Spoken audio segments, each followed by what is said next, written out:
Napaatras ako. Mabuti na lang talaga at nasalo ako ni Popoy. Kumakabog na naman ang dibdib ko sa takot. Sinulyapan ko si Marie na ngayon ay halatang kinabahan din sa nangyari. Nang lumingon ako sa aking kaliwa, kung saan ko nakita si Agatha kanina, ay wala na ito roon.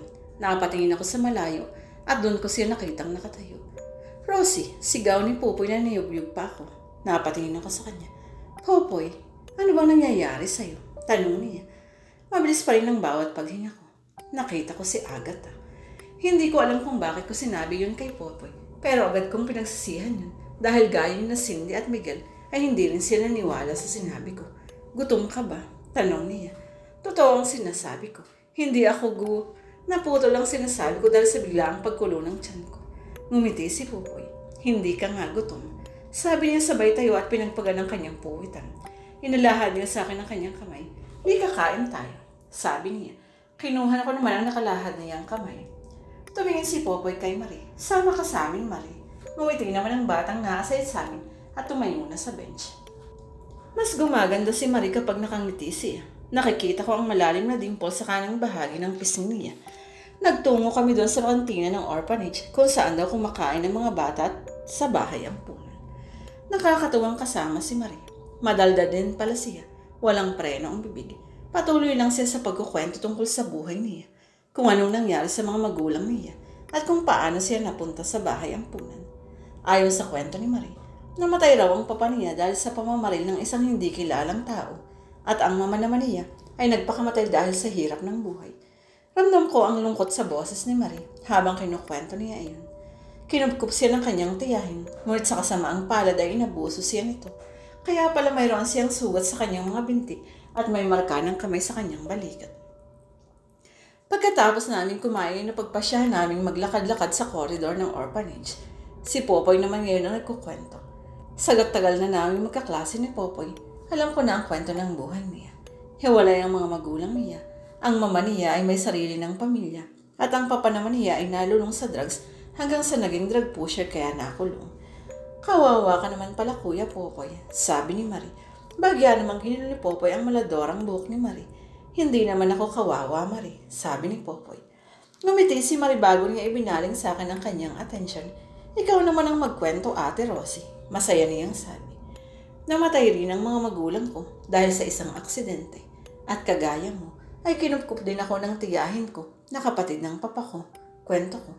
Sinasaktan ka rin ba niya? Tanong niya. Naku hindi, mabait ang tiyahin kong iyon. Bumuntong hininga si Marie. Mabuti ka pa ate, mahal ka ng pamilya ko. Ako kasi hindi. Huwag kang mag-isip ng ganyan Marie. Mahal ka nila. Kung mahal nila ako, bakit ako nandito? Nangangapa ako ng mga salita. Nang bigla akong makamangga ng isang sister na kasabay namin naglalakad. Nalaglag ang mga dala niya kaya yumuko ako para pulutin ang mga iyon. Naku, sorry po sister. Okay lang iha, hindi mo naman sinasadya eh. Nagangat ako ng tangin at laking gulat ko nang makita ko si sister na nasa kanyang ala ni Agatha. Mamamatay kayong lahat, sigaw ni Agatha. Napatras ako at kumabog na naman sa takot ang puso ko. Rosie, tawag ni Popoy habang naglalakad palapit sa akin. Ate, tawag naman sa akin ni Marie na akay-akay ni Popoy. Sumulyap ako sa kanilang dalawa. Mabilis pa rin ang tibok ng puso ko at hinahabol ko pa rin ang aking paghinga. Rosie, ayos ka lang ba? Tanong ni Popoy at inilalayan niya akong tumayo. Tumulong na si Marie. Tumingin ako doon sa pwesto kong madre kung saan kami nagkabanggaan. Pero wala na siya. Nasaan yung madre nakabangga ko? Tanong ko kay Popoy. Kumunot ang noon niya. Hinatak naman ni Marie ang kamay ko. Kaya napatingin ako sa kanya. Ate, wala ka namang nakabanggang madre eh. Nalimkit ang mga mata ko. Tumingin ako kay Popoy. Totoo ba yung sinasabi ni Marie Popoy? Tanong ko sabay sulyap kay Marie na nakahawak pa rin sa kamay ko. Oo, tayong tatlo lang naglalakad sa corridor ngayon, Rosie. Sinong madre ba ang tinutukoy mong nakabangga? Tanong ni Popoy. Nakaramdam ako ng pagkahilo at doon na nagdilim ang paningin ko. Nagising ako dahil naramdaman kong parang niyuyugyug ako. Unti-unti kong iminulat ang dalawa kong mata. Kaya pala pakiramdam ko'y parang niyuyugyug ako ay dahil nasa bus na pala kami. Rosie, malumanay na tawag sa akin ni Popoy. Tumingin ako sa kanya. Anong nangyari? Bakit nandito na tayo? Nasaan si Marie? Sunod-sunod na tanong ko. Hinawakan ni Popoy ang dalawa kong balikat. Pauwi na tayo, Rosie. Hinimatay ka na lang bigla nung naglalakad tayong tatlo ni na Marie sa corridor. Bigla kong naalala ang madre na nasa kaanyuan ni Agatha. Agad na nagsitindig ang mga balahibo ko. Hindi man lang ako nakapagpaalam ng maayos kay Marie. Ikaw, Rosie, anong nangyari sa'yo? Tanong ni Popoy at dahan-dahang tinanggal ang pagkakahawak niya sa balikat ko. Umiling ako. May nakita lang ako. Sabi ko sabay iwas ang tingin sa kanya. Sabihin mo nga sa akin, Rosie, kung anong nakita mo. Tanong ni Popoy. Namunok muna ako bago muling tumingin sa kanya. Dapat bang sabihin ko kay Popoy ang nakita ko? Dapat ba? Nakita ko si Agatha. Kinagat ko ang aking labi at pumikit ako ng mariin. Inaasahan ko ng pagtatawanan ako ni Popoy. Ayos lang sa akin yun. Sanay na ako at walang naniniwala sa sinasabi ko tungkol kay Agatha. Dahil ganoon din ang laging reaksyon ni na Cindy at Miguel sa tuwing sinasabi ko sa kanila ang nakikita ko. May sinabi ba siya? Napadilat ako dahil sa tanong ni Popoy. Nanlaki ang mga mata ko dahil sa laman ng tanong niya. Tingnan ko ulit siya. Anong ibig mong sabihin? Kung may sinabi ba siya sa'yo? Si Agatha, sabi ni Popoy. Kumarap-kurap ang mga mata ko. Marahil dahil hindi ako makapaniwala na naniniwala sa akin si Popoy na may naniniwala sa akin. Ang sabi niya, mamamatay raw tayong lahat. Hindi ko maintindihan anong ibig niyang sabihin. Mumuntong hininga si Popoy. Nag-iwas siya sa akin ng tingin at saka sumandal sa upuan ng bus. Mataman akong nakatitig sa kanya habang hinihintay ko ang kanyang sasabihin. Noong minsan na napadaan ako sa black room ng school, yung malapit sa classroom natin, nakita ko si Agatha. Nakatayo lang siya roon. Hindi ko alam kung sa akin ba siya nakatingin o ano, pero may bumiglang bumulong sa akin noon. Anong ibinulong? Putol ko sa kwento niya. Papatayin niya raw ang lahat ng taong nagkasala sa kanya. Pumuntong hininga ako. Ano bang gusto ni Agatha? Sino ba yung mga taong nagkasala sa kanya?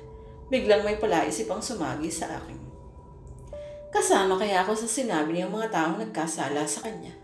Napapikit ako. Iniisip kong mabuti kung nagkasala ba ako kay Agatha at doon ko lang naalala ang pangakong binitiyan mo namin sa isa't isa. Hindi ko natupad ang pangako ko sa kanya. Sabado na at ngayon ang kuhanan ng report card namin. May appointment ang tita ko, kaya sinabi ko sa kanya na gumawa na lang ng authorization letter para ako na lang ang kukuha ng card ko. Ganoon naman ang gawain namin na Cindy at Miguel eh. Kami ang kukuha ng card namin pagkatapos ay gagala akong saan. Ay salamat naman at wala akong bagsak. Pero hoy Rosie, congratulations. Uy, top siya sa klase. Sabi ni Cindy. Oo nga girl, topic sa akin ni Miguel gamit ang report card niya. Ang galing-galing mo, sabi ni Miguel. Ngumiti lang ako sa kanila. Tara, gala tayo. Libre ni Rosie dahil top siya. Masayang sabi ni Miguel. Buwang, wala akong pera, ano sabi ko. Sus, palagi naman eh. Sabi ni Cindy at nagtawanan sila ni Miguel. Pinagmamasdan ko pa ang matamis na tawanan ni Cindy at Miguel nang biglang may tumapik sa akin. Paglingon ko ay nakita ko si Rowell at automatic na kumabog ang puso ko. Congrats, malamig na yung sabi. Malungkot ang mga titig na ibinabato niya sa akin. Napatigil sa tawanan yung dalawa. Thank you. Yun lang ang naisagot ko sa sinabi niya. Sige, alis na ako. Sabi ni Rowell at tumungo siya kay Cindy at Miguel. Tumalikod siya. Ayokong nakikita ang likod niya. Rowell, tawag ko. Tumigil siya sa paglalakad. Congrats rin dahil nakuha mo na ang puso ko. Magaling Rosie, dyan ka magaling sa taguan ng feelings. Congrats, bulong ko at hinata ko na ang dalawa kong kasama. Alam kong nagugulo na sila Cindy at Miguel maging si Rowell sa pagbati ko sa kanya. Ngayong wala naman siya sa top kaya agad kong binato ng mga tanong nila Cindy at Miguel. Ano yung kanina, Rosie? Tanong ni Miguel. Wala yun. Congrats kasi mataas ang nakuha na yung grades. Palusot ka. Nakita mo yung grades niya. Ipinakita niya sa'yo. Tanong ni Cindy. Napalunok na lang ako at nagkunwaring walang narinig. Hindi naman sa gusto ko silang paglihiman. Ayoko lang talagang sabihin sa kanila na mahal ko si Rowell. Ang gulo, ano? Pero seryoso. Umaasa kasi ako na makakalimutan ko si Rowell. Kaya hindi ko na sinabi sa kanila na mahal ko si Rowell.